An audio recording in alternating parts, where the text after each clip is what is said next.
3 దెయ్యాలు.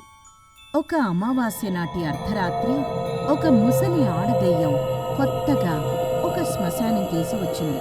అక్కడ ఒక పాడుపడిన సమాధి వద్ద ఒక కుర్ర ఆడదెయ్యం నృత్యం చేస్తున్నది. ముసలి ఆడదెయ్యం ఆ నృత్యాన్ని మెచ్చుకున్నది. కుర్ర దెయ్యం ముసలి దెయ్యం కేసి ఆశాంతం చూసి, నిన్నింతకు ముందు చూచినట్లేదు. నువ్వీ వైపు కొత్తగా వచ్చినట్టున్నావే. అవును, మనం కలిసికట్టుగా ఉందాం. నువ్వు నాకు చూడవలసిందంతా చూపించు.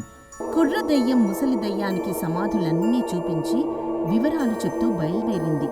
2 దెయ్యాలు శ్మశానం అంతా తిరుగుతూ ఒక చెట్టు కిందకొచ్చేసరికి అక్కడొక్క ఆడదెయ్యం తల వెనక్కి తిప్పి నాలిక 3 అడి పొడవులు చాచింది. భేష్ భేష్ అని మెచ్చుకొని మనం ముగ్గురము కలిసికట్టుగా ఉందామన్నాయి. ఆడదెయ్యం మిగిలిన 2 దెయ్యాలను గురించి తెలుసుకొని వాటితో జట్టు కలియటానికి ఒప్పుకుంది. అయితే వాటికి ఇక్కడే ఒక సమస్య వచ్చింది.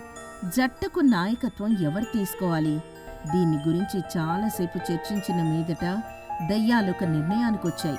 అదేమిటంటే ముగ్గురు 3 రోజుల పాటు తలా ఒక గొప్ప పని చేయాలి. ముగ్గురు చేసిన పనులలో ఎవరి పని ఎక్కువ గొప్పదైతే వారికే నాయకత్వం.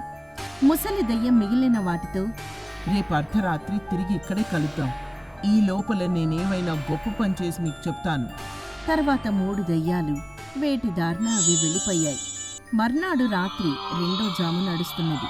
ముసలి దెయ్యం శ్మశానం ప్రాంతంలో అటూ ఇటూ తిరగాడసాగింది. ఇంకా అది ఏ గొప్ప పని చెయ్యలేదు. ఆ దెయ్యానికి ఒక చెట్టు కింద ముడుచుకొని పడుకొని ఉన్న ఒక యువకుడు కనపడ్డాడు. వాడు చాలా అందహీనంగా ఉన్నాడు. చలికి వణుకుతున్నాడు. వాడికి కప్పుకునేందుకు ఏమీ లేదు. ఆ కుర్రవాడి పేరు హేమంత్. వాడి తల్లిదండ్రులు వాడి చిన్నతనంలోనే మరణించారు. వాడికొక మేనమామ ఉన్నాడు. కాని అలాంటి అందహీనమైన వాణ్ణి సాకితే పిల్లనిచ్చి పెళ్లి చేయవలసి వస్తుందని వాణ్ణి ఆయన చేరదీయలేదు. పగలు ఏదో ఒక పని చేసుకుని ఆకలి తీర్చుకొని రాత్రిపూట ఏ చెట్టు కిందనో పడుకొని నిద్రపోతూ ఉంటాడు. హేమంత్ను చూడగానే ముసలి దెయ్యానికి ఒక మెరుపులాంటి ఆలోచన వచ్చింది. అది వాడిపైన ఒక పాత గొంగళి తెచ్చి కప్పింది. అది క్షణాల మీద వేడెక్కింది. అయితే హేమంత్ది మొద్దు నిద్ర కావటం చేత వాడు లేవలేదు. అలా వేడెక్కిన గొంగళి ఒక్కసారిగా భక్కున మండి మాయమైపోయింది. అప్పటికీ హేమంత్ నిద్ర లేవలేదు. కాని వాడి అందహీనమైన రూపం పూర్తిగా మారిపోయింది. వాడిప్పుడు చాలా అందంగా ఉన్నాడు. ఆ మార్పు చూసిన ముసలి దెయ్యం తృప్తిపడి అర్ధరాత్రి అయ్యేసరికల్లా మిగిలిన 2 దెయ్యాలను కలుసుకొని తాను చేసిన గొప్ప పని వాటికి చెప్పింది. మిగతా దెయ్యాలు ముసలి దెయ్యాన్ని మెచ్చుకున్నాయి. ఈసారి కుర్ర దెయ్యం తాను కూడా ఒక గొప్ప పని చేస్తానంది. తెల్లవారింది. హేమంత్ దారి వెంట నడిచి వెళ్తుండగా వాడి మేనమామ వాణ్ణిలో కలిగిన అందమైన మార్పు చూసి ఆశ్చర్యపడి తిన్నగా వాణ్ణి తన ఇంటికి తీసుకుపోయాడు. కుర్రదెయ్యం మేనమామ భార్య చేత, ఈ దరిద్రుణ్ణి వెంట తీసుకొచ్చావెందుకు? కూతుర్నిచ్చి పెళ్లి చేయడానికి. కుర్రవాడిప్పుడు చక్కగా ఉన్నాడు. ఈ శనిగాడికి ఇంత విషం పెట్టి వదిలించుకుంటాను. అయితే ఈ మాటలు ఆమె కూతురు విన్నది. ఆ పిల్ల రహస్యంగా హేమంత్ను కలుసుకొని, నువ్వు పారిపో, అమ్మ నిన్ను చంపాలనుకుంటున్నది.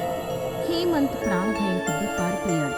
వాడు చీకటి పడేసరికి అడవి మధ్య ఒక అందమైన భవంతి వద్దకు వచ్చాడు. అందులో నుంచి పరిచారికలు వచ్చి వాణ్ణి లోపలికి తీసుకుపోయి పన్నీటితో స్నానం చేయించి పట్టుబట్టలు కట్టబెట్టి బ్రహ్మాండమైన పంచభక్ష పరమాన్నాలతో విందు భోజనం పెట్టి పట్టుపరుపుల మీద పడుకోబెట్టారు. కుర్ర దెయ్యం ఈ ఏర్పాట్లన్నీ పూర్తి చేసి అర్ధరాత్రి అయ్యేసరికి మిగిలిన 2 దెయ్యాలను కలుసుకుని తాను చేసిన గొప్ప పని చెప్పింది. అవి కుర్ర దెయ్యాన్ని మెచ్చుకున్నాయి. ఈసారి వంటి ఆడదెయ్యాన్ని అది తిన్నగా రాజభవనానికి వెళ్ళింది. అక్కడ రాజుగారు తన కూతురితో సహా ఉద్యానవనంలో విహరిస్తూ కులాసాగా కబుర్లు చెప్తున్నారు. అకస్మాత్తుగా రాకుమారి కళ్ళెర్ర చేసి, నా పెళ్లి ఎప్పుడు చేస్తావు అని తండ్రిని అడిగింది. రాజు తెల్లబోయాడు. అంతకు ముందు రోజే ఆయన తన కుమార్తె వద్ద పెళ్లి మాట తీస్తే ఇంకో సంవత్సరం దాకా ఆ సంగతి తలపెట్టవద్దని ఆమె అన్నది. ఆ మనిషి ఇప్పుడు తండ్రిని చూసి, అలా వెర్రి మొహం వేశావేంటి? అడవి మధ్య అందమైన భవంతిలో నా కోసం హేమంత్ ఎదురు చూస్తున్నాడు. అతన్ని ఇక్కడికి తెచ్చి నాతో వివాహం చేయకపోతే నేను చచ్చిపోతాను అంటూ శోకాలు పెట్టింది. ఏం చేయడానికి పాలుపోక రాజు కొంత పరివారాన్ని వెంట తీసుకుని బయలుదేరాడు. నిజంగానే అడవి మధ్య అందమైన భవంతి ఉంది. అందులో మరింత అందంగా ఉన్న హేమంత్ కనిపించాడు. రాజు వాణ్ణి చూసి సంబరపడి తీసుకుపోయి తన కూతుర్నిచ్చి అప్పటికప్పుడే పెళ్లి చేశాడు. ఆడదెయ్యం కూడా ఒక గొప్ప పని సాధించింది.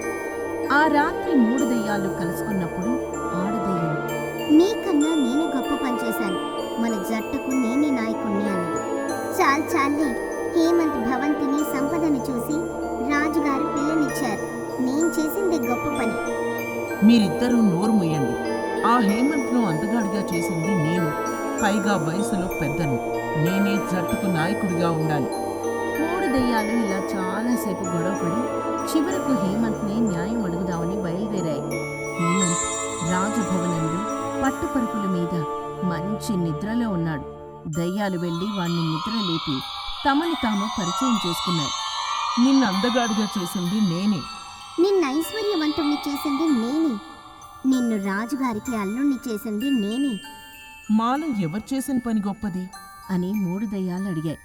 మొదట వాటిని చూసి హేమంత్ నిర్ఘాంతపోయాడు. తర్వాత కోపం పట్టలేక ఆ దయ్యాలను కొట్టినంత పనిచేసి, మీ పనికి మాలిన తగు తీర్చడానికా నా నిద్ర చెడగొట్టారు? వెళ్ళండి. ఎన్నడూ ఇలాంటి పిచ్చి పిచ్చి పనులు చేయకండి.